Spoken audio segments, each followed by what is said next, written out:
पंचगनी की ठंडी पहाड़ों वाली हवा में एक एक्साइटमेंट थी, क्योंकि जेनिथ लीडरशिप ट्रेनिंग कैंप में एक नया बैच आया था।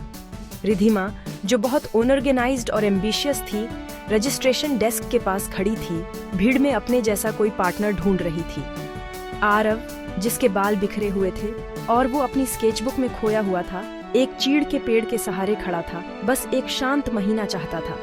कैंप के डायरेक्टर मिस्टर शर्मा ने अनाउंस किया, आपके पार्टनर पूरे कैंप के लिए तय कर दिए गए हैं, कोई चेंज नहीं होगा। रिधिमा ने दुआ की कि उसे कोई ऐसा मिले जो मेहनती हो। आरव बस कोई शांत इंसान चाहता था। आरव शर्मा और रिधिमा कपूर, मिस्टर शर्मा ने आवाज लगाई। रिधिमा का दिल बैठ गया जब उसने आरव को देखा, वही सपने देखने वाला जो पेड़ के नीचे था। आरव ने ऊपर देखा, रिधिमा की इंटेंस नजरें मिली और उसने आह भरी। दो एकदम अलग लोग अब पार्टनर बन गए थे। दोनों को डर लग रहा था कि आगे क्या होगा।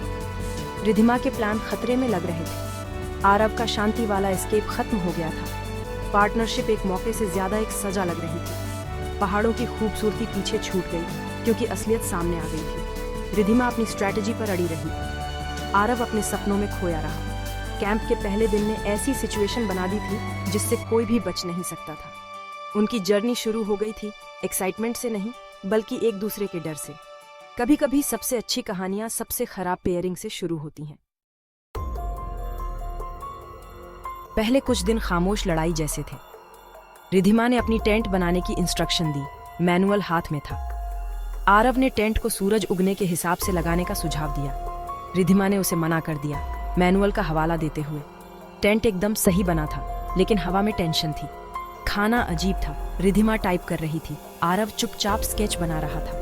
वह उसके फोकस की तारीफ करता था, उसे उसकी शांति इरिटेट करती थी। बात करने की कोशिशें खत्म हो गईं, स्ट्रैटेजी से चुप्पी मिली। रिधिमा को आरव एक लाइबिलिटी लगता था। आरव को उसके रूल्स से बंधा हुआ महसूस होता था। वह पार्टनरशिप को संभाल रही थी। उसे यकीन था कि आरव को परवाह नहीं थी।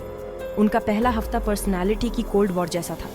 दोनों अपनी अपनी दुनिया में चले गए। यकीन था कि दूसरा कभी नहीं समझेगा, लेकिन कैंप ने अभी उन्हें टेस्ट करना शुरू ही किया था। कभी कभी सबसे मुश्किल सबक उस इंसान से मिलते हैं जिसकी आपको सबसे कम उम्मीद होती है। दूसरे हफ्ते में सबसे बड़ा टेस्ट आया, 100 फुट की चट्टान से रैपलिंग करना। रिधिमा, जो आमतौर पर शांत रहती थी, अपनी ऊंचाई के डर को छुपा रही थी। जैसे ही वह नीचे जाने की तैयारी कर रही थी, आरव, शांत और बाहर के कामों में एक्सपीरियंस वाला, ने उसके कांपते हाथ देखे। उसने उसकी आंखों में देखा, मैं तुम्हारे साथ हूँ, रस्सी पर भरोसा करो और मुझ पर। रिधिमा ने सिर हिलाया, उसकी शांत आवाज से चिपकी रही। आरव ने बेले को चुपचाप फोकस से संभाला, उसके हर कदम को गाइड किया। तुम बहुत अच्छा कर रही हो, उसने आवाज लगाई, उसकी घबराहट को चीरते हुए हौसला दिया। एक एक कांपते कदम से रिधिमा नीचे आ गई। डर की जगह भरोसा आ गया था। जमीन पर आते ही आरव मुस्कुराया, तुमने कर दिखाया।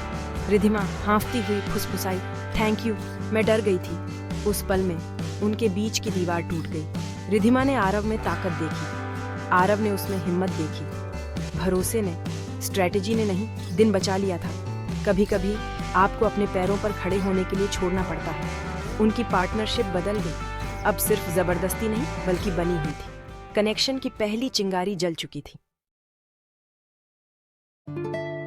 रैपलिंग के बाद उनके बीच की चुप्पी आरामदायक हो गई। छोटी छोटी बातें असली बातचीत में बदल गईं। म्यूजिक, खाना, सपने। रिधिमा को पता चला कि आरव की चुप्पी सोच विचार थी। आरव ने देखा कि रिधिमा की एम्बिशन अपने परिवार को प्राउड फील कराने से आती थी।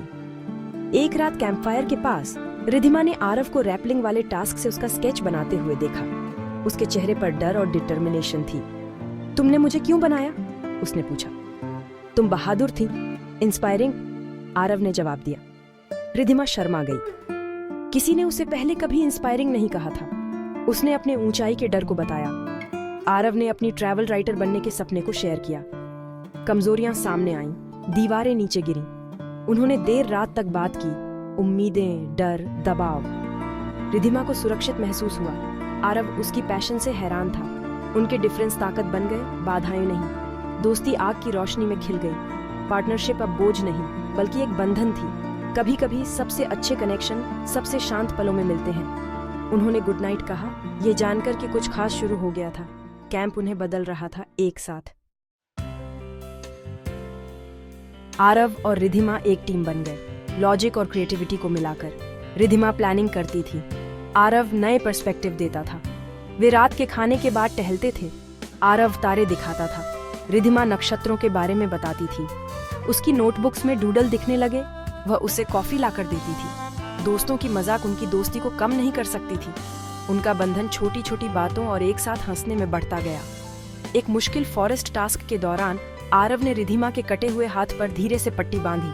आंखें मिली, दुनिया फीकी पड़ गई। रिधिमा ने जर्नी का मजा लेना सीखा। आरव ने नई डिसिप्लिन पाई। उसने स्केचिंग करने की कोशिश की। उसने अपनी आर्ट के लिए कहानियां लिखी। उन्होंने एक दूसरे की कमियों को भरा, एक दूसरे को बेहतर बनाया। दिल एक साथ उन्होंने अपनी खुद की एक लय पाली थी। रोमांस धीरे धीरे चुपचाप खिल रहा था। कभी कभी प्यार शब्दों के बीच की खाली जगह में पनपता है। आखिरी हफ्ता आ गया था, एक आखिरी चैलेंज, एक आखिरी मौका। आरव और रिधिमा अब एक जबरदस्त टीम अपनी फाइनल प्रेजेंटेशन की तैयारी कर रहे थे। तभी एक ईमेल आया। रिधिमा को लंदन में उसकी ड्रीम जॉब मिल गई थी। पकड़ यह थी कि उसे फाइनल प्रेजेंटेशन छोड़नी पड़ेगी और तुरंत निकलना होगा। खुशी उदासी में बदल गई। जाने का मतलब आरव को भी छोड़ना था। पहली बार रिधिमा के दिल और एम्बिशन में टकराव हुआ। उसने आरव को झील के पास पाया। एक्सेप्टेंस लेटर उसके बैग में भारी लग रहा था। वह उसके बगल में बैठ गई, बोल नहीं पा रही थी। आरव ने उसकी परेशानी को भांप लिया, चुपचाप सपोर्ट दिया। लॉजिकल चॉइस क्लियर थी, लेकिन उसका दिल हिचकिचा रहा था। कभी कभी जिस फ्यूचर की आपने प्लानिंग की थी वह नहीं होता जो आप चाहते हैं। रिधिमा को एहसास हुआ कि उसके सपने बदल गए थे। पहाड़ और आरव उसकी कहानी का हिस्सा बन गए थे। सबसे मुश्किल फैसले वही होते हैं जो सबसे ज्यादा मायने रखते हैं। रिधिमा ने अपने करियर को चुना, भारी दिल से अपना सामान पैक किया। आरव को बताना सबसे मुश्किल हिस्सा था। उसने कांपती आवाज में ऑफर और अपने जाने के बारे में बताया। आरव ने सुना, शांत और गंभीर। तुम इसे डिजर्व करती हो, उसने धीरे से कहा, अपनी स्केचबुक पकड़े हुए। उनकी विदाई छोटी थी। उसकी टैक्सी इंतजार कर रही थी। कैंपर्स उसे गुड लक कह रहे थे। आरव ने उसे अपनी स्केचबुक दी। पहाड़ों की याद के लिए कुछ? रिधिमा चली गई। पीछे मुड़कर आरव को अकेला खड़ा देखा। कार में उसने स्केचबुक खोली। उसका रैपलिंग पोर्ट्रेट, कैप्शन था, तुम मेरी नजर थी। एक आंसू पेज पर गिरा। उसने कहा नहीं था, लेकिन उसने दिखाया था। कभी कभी प्यार खामोश होता है और कभी कभी बहुत देर हो जाती है। पहाड़ उसके पीछे फीके पड़ गए, लेकिन यादें बनी रहीं। रिधिमा का दिल दुख रहा था कि उसने क्या छोड़ दिया था। कुछ अलविदा अनकहे होते हैं, लेकिन भुलाए नहीं जा सकते। क्लोजिंग सेरेमनी का दिन। आरव ने अकेले प्रेजेंटेशन दी। अधूरा महसूस कर रहा था। उसने भरोसे और सहयोग के बारे में बात की। हर शब्द में रिधिमा की गैर मौजूदगी गूंज रही थी। बेस्ट लीडर का अवार्ड अनाउंस हुआ। रिधिमा कपूर, वह वहां नहीं थी जब तक दरवाजे नहीं खुले।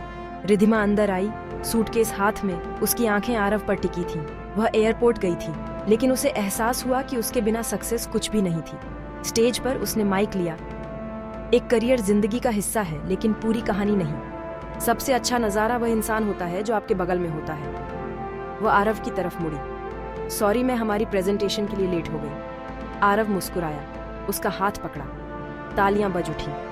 उनकी ट्रेनिंग खत्म हो गई थी, लेकिन उनकी असली जर्नी अभी शुरू हो रही थी। रिधिमा ने प्यार को चुना था, सिर्फ एम्बिशन को नहीं। एक साथ उन्होंने एक नया रास्ता पाया था। पहाड़ों ने उन्हें लीडरशिप से ज्यादा दिया था। उन्हें एक दूसरे मिल गए थे। कभी कभी सबसे अच्छी एंडिंग नई शुरुआत होती है, और इस तरह उनकी कहानी सचमुच शुरू हुई।